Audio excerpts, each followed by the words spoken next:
है ना, और कुछ करना है वो भी करके देख लो। याद रखना वही करूंगा जो कर रहा हूँ, चाहे 10 साल अंदर। बिस्मिल्लाहिर्रहमानिर्रहीम, अस्सलाम वालेकुम नाज़रीन, मैं इमरान खान हूँ। जनरल कमर जावेद बाजवा साहब, ये मैं आपसे बात कर रहा हूँ बिल्कुल सीधी सीधी। पाकिस्तान के आर्मी चीफ से मैं मुखातिब हूँ और उनसे मैं बात कर रहा हूँ। बराह रास्त तो मेरी कभी ऐसे बात हुई नहीं, ना कभी वन ऑन मुलाकात हुई है और ना मेरे ख्याल में होने जा रही है। तो मेरे पास यही एक प्लेटफॉर्म है जिससे मैं उनको बता सकता हूँ कि हो क्या रहा है और क्यों हो रहा है और कौन कर रहा है। एक तो मैं हकायक आपके सामने रख दूं कि मेरा ये मानना है कि पाकिस्तान में रजीम चेंज ऑपरेशन हुआ है। मेरा ये मानना है कि पाकिस्तान के इदारों ने और इस्टेब्लिशमेंट ने अपना हमेशा की तरह का रोल प्ले किया है। मैं वैसे ही इस बात को मानता हूं जैसे पीडीएम की जमातें हमेशा बरमला कहती रहीं और इस बात को तस्लीम करती रहीं और इसको वो मानती थीं कि इमरान खान साहब की हुकूमत को एक रजीम चेंज करके लाया गया है और उसमें पाकिस्तान की इस्टेब्लिशमेंट ने अपना किरदार अदा किया है। वो बड़े भोंडे इल्ज़ामात भी लगाते रहे, लेकिन वो वक्त गुजर गया और अब दोबारा एक और रजीम चेंज ऑपरेशन हुआ है। मेरा मानना है इस मरतबा फिर वही हुआ है। जो एक पूरा बैकग्राउंड है पिछला, उसको देखते हुए मुझे तो यही लगता है, क्योंकि ऐसे हो नहीं सकता कि इतनी सारी पार्टियां, और मैंने शवाहिद देखे, मैंने चीज़ें देखी, मेरे सामने चीज़ें होती रही, वन ओ वन एक एक करके चीज़ आती रही, मैं देखता रहा तो मैं कायल हो गया और मैंने अपना एक मौक़िफ़ बनाया, बिल्कुल वैसे ही जैसे कल एक मौक़िफ़ मरियम नवाज का था, नवाज शरीफ का था और दर्जनों सहाफ़ियों का था, फजल रहमान का था, आसिफ अली जरदारी का था, बिलावल का था और दर्जनों सहाफ़ियों का था। इसी तरह मेरा भी एक मौक़िफ़ है और पाकिस्तानी कौम का भी एक मौक़िफ़ है। तो जिस तरह उन लोगों को सबको अपने मौक़िफ़ को बोलने की इजाज़त थी, ऐसे ही मुझे भी मेरा मौक़िफ़ बोलने की इजाज़त होनी चाहिए। मैं भी एस्टेब्लिशमेंट से वही शिकवा कर रहा हूं जो वो कर रहे थे और मैंने कोई लिमिट क्रॉस नहीं की। फौज को मैंने कभी गाली नहीं दी, फौज के खिलाफ मैंने कभी बदतमीजी नहीं की, फौज के किसी आदमी को मैंने कभी कोई चैलेंज नहीं किया और मैंने बराह रास्त किसी के साथ बदतमीजी भी नहीं की, जैसी पहले होती रही है पाकिस्तान में बेशुमार। अब मेरे साथ हो क्या रहा है, मुझे बहुत सारे लोग मिले, जनरल साहब और आपके डिपार्टमेंट के लोग मिले और बार बार मिले, लाहौर में मिले, इस्लामाबाद में मिले और जगहों पे मिले। वो मिलते रहे और मेरे साथ बात करते रहे और मुझे कहते रहे कि अपना मौक़िफ़ बदल दें, लेकिन मैं जब उनके सामने सवालात रखता था तो मुझे मेरे सवालों के जवाब नहीं मिलते थे और साथ ही साथ सवालात की तादाद बढ़ती गई जैसे जैसे अवाम की हालत बद से बदतरीन होती चली गई पाकिस्तान में। महंगाई, गुर्बत, लोगों के हालात, बैड गवर्नेंस, इन सारी चीज़ों को देखते हुए और जिन लोगों को कल तक चोर और डाकू कहा जाता था और समझाया जाता था, बताया जाता था, उन सारे लोगों को इक़्तिदार में आता हुआ देखते हुए मेरे सवालात बढ़ते गए और मेरे सवालात के जवाब जनरल साहब आपके लोग नहीं दे पाए। जब मैं उनसे ये सवाल करता था वो मुझे कायल करने की कोशिश करते थे, तो मैं हमेशा उनसे यही कहता था कि मैं आप लोगों से नहीं लड़ रहा, आपको मैं कुछ नहीं कह रहा, मैं तो सिर्फ सवाल उठा रहा हूं और मेरा एक मौक़िफ़ है और वो रखना मेरी मर्जी है। क्या ये मेरा डेमोक्रेटिक राइट नहीं है कि मैं सवाल उठाऊं या इख्तिलाफ़ राय कर सकूं? तो मैं वही कर रहा था। लेकिन उसके बाद मेरे साथ होना क्या शुरू हुआ, मुझे धमकाया गया, बताया गया कि देखें वो भी तो सहाफ़ी है ना, उनको गोलियां लग गई थी, वो भी सहाफ़ी है, उसको भी गोली लगी थी, तो वो भी हम पे डल गया था। यानी मुझे बिलवास्ता तौर पे ये बताया गया कि ये तुम्हारे साथ हो सकता है। मैं बच्चा नहीं हूं, मुझे पता चलता है मुझे धमका रहे हैं। उसके बावजूद मैंने अपना मौक़िफ़ जो है उसके ऊपर मैं डटा रहा। मैंने कहा जी मुझे ये ठीक लगता है, मैं इसको कर रहा हूं, मुझे आप कायल कर लें तो मैं आपकी बात मान लूंगा। मैंने कभी मुज़ाकरात से इनकार नहीं किया। मुझे जिसने बुलाया मैं गया, चाहे लाहौर में बुलाया हो, चाहे इस्लामाबाद में बुलाया हो, चाहे बार बार बुलाया हो, मैं हमेशा गया और मैंने जाके मुलाकात की। मेरे इदारे हैं, मैं क्यों भागूं? मैं तो सिर्फ सवाल पूछता था कि जनाब इसका जवाब है। जब जवाब नहीं है तो फिर मैं क्या करूं? अब मैं जवाब तो बना के ला नहीं सकता। फिर कौम की हालत आप देखें क्या होगी है पाकिस्तान में, लोगों का बेड़ा गर्क हो गया। अब इन सारी चीजों को देखते हुए मुझे दुख होता है और मैं आवाज उठाता हूं। ये मेरा हक है, बिल्कुल वैसे ही जैसे पहले भी सहाफ़ी उठाते रहे पाकिस्तान में। 6 जून 2022 को पहला वाकया होता है मेरे साथ। उससे पहले हमारे खिलाफ कार्रवाइयां की गई, मुकदमे भी दर्ज किए गए, लेकिन नॉर्मल चीज है। 6 जून 2022 को एक ऐसा वाकया होता है जो मुझे बहुत तल्ख कर देता है और बड़ी तकलीफ देता है। मैं रात गए अपने, गोली चलती है और फिर एक आदमी चीखता है, फिर गोली चलती है, फिर आदमी चीखता है। पुलिस वाले एक आदमी को उठाकर लाए और उसको लाकर मेरे घर की दीवार की बैक साइड पे उन्होंने फेंका और फिर उसको गोलियां मारना शुरू की एक एक करके। वो आदमी चिल्लाता रहा, उसकी चीखों की आवाजें मेरे घर के अंदर आती रही और वो आदमी इन्होंने मार दिया। अब वो डकैत होगा, मुजरिम होगा, उसको इन्होंने मुकाबले में उड़ाना होगा, लेकिन मेरे घर की दीवार के पिछली वाली साइड के ऊपर लाकर खेत में इन्होंने, वहां एक प्लॉट सा बना हुआ, उसके अंदर लाकर इन्होंने उस बंदे को मारा और वहां पे चीखों की आवाजें आती रहीं। फिर 5-6 मिनट हवाई फायरिंग करते रहे। मैं फटाफट निकल के बाहर गया, देखा पुलिस की गाड़ियां। मैं पहले समझा पता नहीं किसने हमला कर दिया मेरे घर के ऊपर। वहां जाकर देखा पुलिस की गाड़ियां।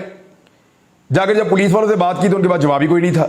उन्होंने कहा जी मोटरसाइकिल पे डाकू आए थे, फायरिंग हुई है, बंदा मर गया, हम उठा के ले गए। वो खून वहां पे बंदे का बह रहा था, गरम गरम गए थे। पहले 2 मिनटों में ही 2-3 मिनटों में लाश उठा के ले गए थे। खून बंदे का बह रहा था और मोटरसाइकिल जो वहां खड़ी थी जिसके ऊपर मुबैना तौर पे डाकू आए थे, जब मैंने उसके साइलेंसर को हाथ लगाया तो वो यक ठंडा था। यानी एक झूठा पुलिस मुकाबला मेरे घर की बैक साइड पे इन्होंने बनाया। सिर्फ मुझे, मेरे बच्चों को, मेरे वालदैन को, जो आखिरी कमरा मेरे वालदैन का है या मेरे बच्चों का है, हम सबको हरासा करने के लिए यह कार्रवाई की गई लाहौर में। और उसके बाद क्या होता है, मजीद मुकदमा दर्ज होते हैं, हम अपनी जमानतें करवाते हैं, हमारे ऊपर फिर दबाव डाला जाता है। बार बार लोग मुलाकातें करते हैं, दबाव डालते हैं, लेकिन हमारे सवालों का जवाब नहीं दिया जाता। कोई हमारे सवाल का जवाब देने के लिए तैयार नहीं है। और फिर एक दिन मुझे पता चलता है कि मुझे फैंटी लगानी है कुछ लोगों ने सादा कपड़ों में, जैसे लगाई है अयाज अमीर को। इसी तरह मुझे कुछ लोग मारना चाहते हैं, मेरी गाड़ी को रोक के मुझे उतार के मुझे मारना चाहते हैं। को बाजू या टांग तोड़ देंगे या दांत तोड़ देंगे, इस तरह का उनका इरादा है। तो मैं क्योंकि अपने साथ सिक्योरिटी रखता हूं, और सिक्योरिटी इसलिए नहीं रखता कि मुझे कोई शौक है या कोई मुझे दिखावे का शौक है। मुझे आईएसआई ने, आपके ऑफिसर्स ने, वो अभी भी आपके अंडर काम करते हैं, जनरल साहब आप उनसे पूछ लें, क्या उन्होंने मुझे कई मरतबा नहीं कहा, क्या उन्होंने थ्रेट लेटर जारी नहीं किया, क्या उन्होंने बार बार नहीं कहा कि आपको सिक्योरिटी की जरूरत है, आप रास्ते बदल बदल के जाएं, क्या उन्होंने नहीं कहा कि आप अपने असला लाइसेंस लें और अपने साथ सिक्योरिटी के गार्ड्स भी आप रखें? क्या वो मुझे इसमें फैसिलिटेट नहीं करते रहे? आपके इदारों के लोगों ने मुझे बताया कि फला फला तंजीम से तुम्हें खतरा है, और वो तकरीबन 15-20 प्रोग्राम है, वो मैंने अब अदालत के लिए भी निकाल कर रखे हैं ताकि अदालत को हम बताएं कि वो किस तरह के प्रोग्राम है जो हम कर रहे थे, किन हालात में, जिनकी वजह से ये खतरात मौजूद थे। और बाकायदा एजेंसीज की रिपोर्टें थी, और उन्होंने मुझे वर्बली भी कहा था कि आप सिक्योरिटी का बंदोबस्त करें। तब मैंने ये सिक्योरिटी के लिए कुछ हथियार लिए, कुछ सिक्योरिटी गार्ड अरेंज किए। कभी जिंदगी में हमने अपने वेपन को डिस्प्ले नहीं किया खतरा होने के बावजूद। हर हथियार को हमेशा गाड़ी के अंदर छुपा कर रखते थे ताकि लोग ये ना समझे कि हम दिखावा कर रहे हैं। और इसके बावजूद मुझे पता चलता है जी कि मेरे हथियार वापस लिए जा रहे हैं। और मुझे पता कैसे चलता है, वो जो लोग जिनको ये कहा जाता है कि इसके हथियार वापस लेने और इसके खिलाफ ये कार्रवाई करनी है, वो लोग मुझे खुद राब्ता करके बताते हैं कि जनाब हम आपके साथ ये करने वाले हैं। तो जनरल साहब जब मैं उन्हें पूछता हूं कि जनाब मेरे साथ ये क्यों करने वाले हैं, तो कहते हैं जी हमें बहुत दबाव है। और दबाव है कहां से? सेक्टर कमांडर लाहौर जो हमारे ब्रिगेडियर राशिद साहब हैं, मैं उनसे मिला हूं, बड़े अच्छे तरीके से मिले थे मुझे वो। लेकिन मुझे पता चल जाता है कि दबाव कहां से आ रहा है। लाहौर के ऑफिस से दबाव आ रहा है आईएसआई के, और कहा जा रहा है कि जनाब इसके हथियार वापस ले लो। और उसके बाद बगैर किसी जवाब के, बगैर किसी लीगल जस्टिफिकेशन के मेरे सारे हथियार वापस ले लिए जाते हैं। मुझे निहत्था कर दिया जाता है ताकि इसको फैंटी लगाई जा सके। पुलिस आती है, मुझे लेटर दिखाती है, मेरे हथियार देती है, चली जाती है। अब मेरे सिक्योरिटी वालों के पास हथियार मौजूद नहीं है। मेरे पास एक गाड़ी है जो मैंने तकरीबन 6 महीने की इंक्वायरी भुगतने के बाद वो लाइसेंस लिया था, और मेरे पास नहीं है। जनरल साहब बहुत सारे लोगों के पास है, आपके बेशुमार ऑफिसर्स के पास भी है बुलेट प्रूफ गाड़ियां, बहुत सारे सहाफियों के पास भी है बुलेट प्रूफ गाड़ियां, और बहुत सारे बेशुमार पॉलिटिशियंस के पास भी है बुलेट प्रूफ गाड़ियां। और इवन आपने बहुत सारे ऐसे लोगों को भी दी हुई है जिनको गैर जरूरी है। तो मुझे बाकायदा कहा गया था कि आपकी सिक्योरिटी, आपकी जान को खतरा है। तो हमने एक कुछ सस्ती गाड़ी ढूंढी हुई थी, मैंने अप्लाई कर दिया उसके लिए, परमिट के लिए, लाइसेंस के लिए, कि मुझे लाइसेंस मिलेगा तो फिर मैं गाड़ी ले लूंगा। और तकरीबन 5-6 महीने हर तरह की एजेंसी की इंक्वायरियां भुगतने के बाद बिलाखिर मुझे ये लाइसेंस मिल गया, क्योंकि बहुत सारे और साथियों को भी मिला हुआ था।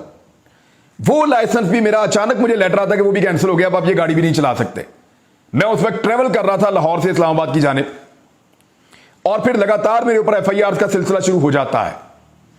1, 2, 3, 4, 5, 6, 7, 8, 17 एफआईआर जो हैं वो 24 घंटे के अंदर अंदर जनरल साहब मेरे खिलाफ कटवा दी गई पूरे के पूरे पंजाब के अंदर। और ये ज्यादातर एफआईआर का कंटेंट एक ही है, एक ही तरह के लफ्ज लिखे हुए हैं। सुप्रीम कोर्ट का ये ऑर्डर है कि एक बकुए की ज्यादा एफआईआर नहीं हो सकती, एक ही तरह का कंटेंट है। हर शहर के अंदर मेरे ऊपर एफआईआर कटवाई जा रही हैं, और मुझे ये पता चलता है पुलिस से कि हमारे ऊपर बहुत दबाव है, हमें ये एफआईआर देना पड़ेगी। और अगेन वही ऑफिस।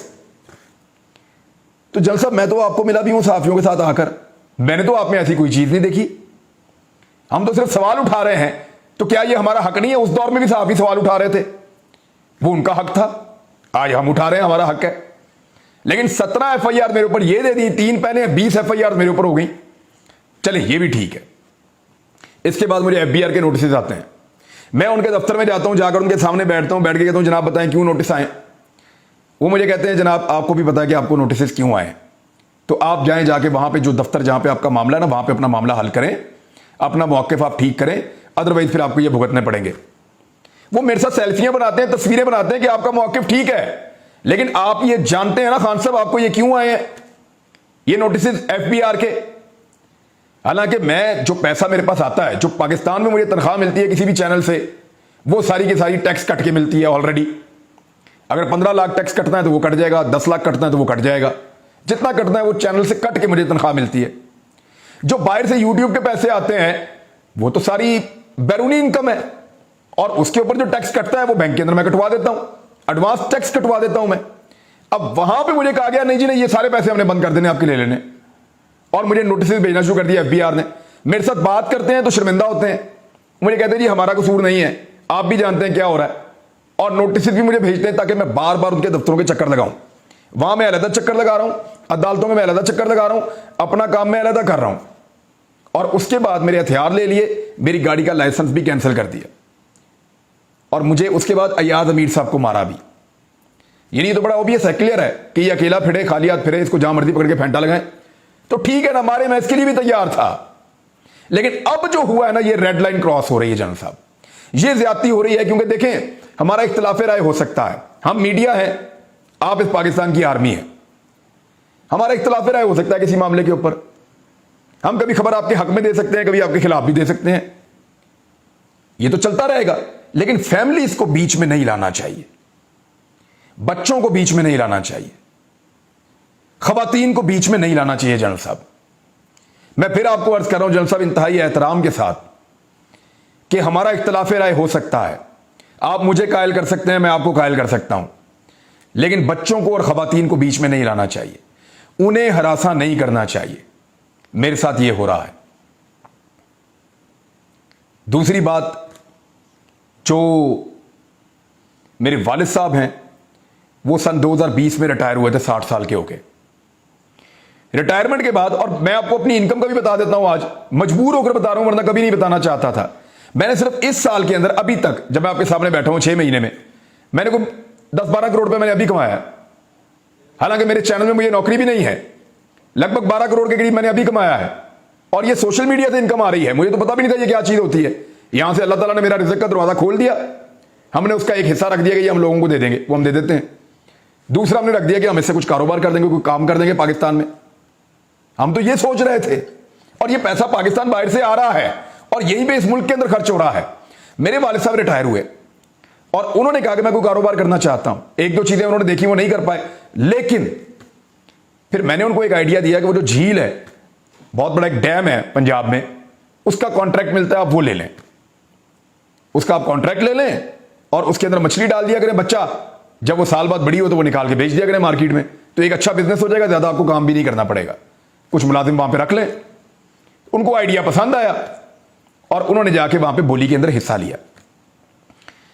जितने वहां पे लोग मौजूद थे, सैकड़ों की तादाद में, सारे गवाह हैं।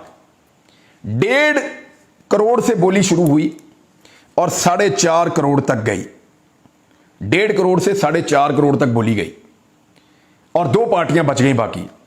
तो मेरे वाले साहब ने उस पार्टी के साथ मिलकर आधे आधे पैसे डालकर 50-50% पे ये डैम ले लिया। यानी 2.25 करोड़ रुपया मेरे वालिद साहब ने दिया, 2.25 करोड़ रुपया मियां वाली की जो पार्टी है उन्होंने दिया, और दोनों ने मिलकर इस डैम को ले लिया। क्योंकि इससे ऊपर अगर जाते 5-6 करोड़ पे जाते तो मुनाफा ही खत्म हो जाता। ज्यादा 5.5-6 करोड़ की मछली उसमें से 3 साल में निकल सकती है, इससे ज्यादा निकल ही नहीं सकती। तो वो वहां पे 4.5 करोड़ में इन दोनों ने मिलकर वो ठेका लिया। आज मेरे घर के अंदर एक TCS आता है एंटी करप्शन के दफ्तर से, और एंटी करप्शन में मेरे बहुत सारे दोस्त हैं, वो भी बता रहे हैं कि खान साहब ये केस बनता ही नहीं है, क्या है कि क्यों बुलाया, वजह क्या है। ये लेटर आप देखिए, आप हैरान हो जाएंगे देख के। मुझे कहा जा रहा है कि मैं अपने वालिद को पेश करूं एंटी करप्शन के दफ्तर में इस उम्र में। जनरल साहब, फॉर गॉड सेक, इन चीजों को रुकवाइए। सब मुझे बताते हैं कि कौन कर रहा है और कैसे कर रहा है, सब मुझे बताते हैं कि इसके लिए कौन जिम्मेदार है। क्या मुझे इख्तिलाफ राय रखने का हक नहीं है इस पाकिस्तान में? मेरे साथ आप जो मर्जी करें, मुझे राह चलते आप गोली मार दें, मुझे राह चलते वो उठा के ले जाएं, मुझे थ्रेट करें, मेरे पे टॉर्चर करें, मेरे ऊपर FIR दें, लेकिन मेरी फैमिली को तो स्पेयर करें ना। ये देखें, हम फैमिली तक नहीं जाना चाहिए, रेड लाइन है। जब हामिद मीर ने गलत बात की थी तब भी मैंने यही कहा था कि फैमिली तक नहीं जाना चाहिए, ये रेड लाइन है, इसको कोई क्रॉस ना करे। तो मेरी ये गुजारिश है कि रेड लाइन प्लीज क्रॉस ना करें, ये मेरे लिए भी रेड लाइन है।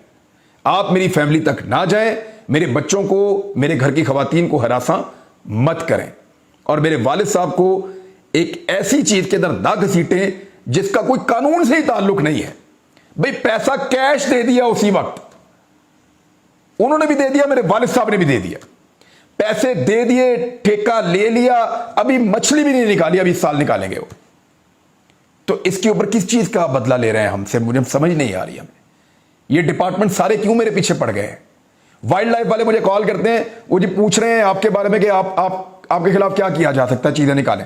वो शराफत बेचारा, वो मेरे भाई की वजह से मुझे मिलने आता था। PP 168 के अंदर मलक असद खोखर को उससे बहुत प्रॉब्लम है, वो वहां पे बहुत सारे वोट निकाल सकता है। उसको गिरफ्तार कर लिया डकैती के मुकदमे में, वो करोड़ोंपति हैं वो लोग, 45,000 की डकैती में उसको गिरफ्तार कर लिया। आज जज साहब ने उसको जमानत दी कि यार नहीं, ये ज्यादती है, ये जुल्म है, ये बंद किया जाए, ना ऐसा जुल्म करो इस आदमी के साथ, इसको जमानत दो फौरी तौर पे। वो बेचारा जेल से बाहर निकला, CIA फिर पकड़ के उसको जाके फिर बंद कर दी। ये तो इंसाफ चल रहा है इस मुल्क में। यानी क्या करेंगे आप जुबान बंद करने के लिए? मैं फिर सारा कुछ बंद करके चुप करके बैठ जाऊं? सहाफत भी है वो किसी से आप करवा लें अपनी मर्जी की।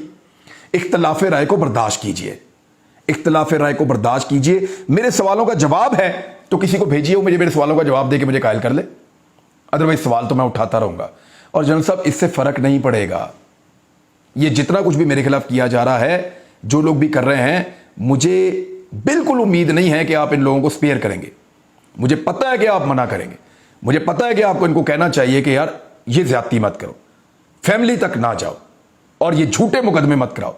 लेकिन फिर भी अगर ये करेंगे तो मैं तो चुप नहीं करूंगा, मैं अपनी बात करता रहूंगा, क्योंकि मुझे आप लोगों के लोगों ने कायल किया था कि ये सारे बेईमान हैं, चोर हैं, डाकू हैं। मैं इनको मुल्क पे मुसल्लत नहीं होने दूंगा। अब तक के लिए इतना ही, अपना ख्याल रखिएगा।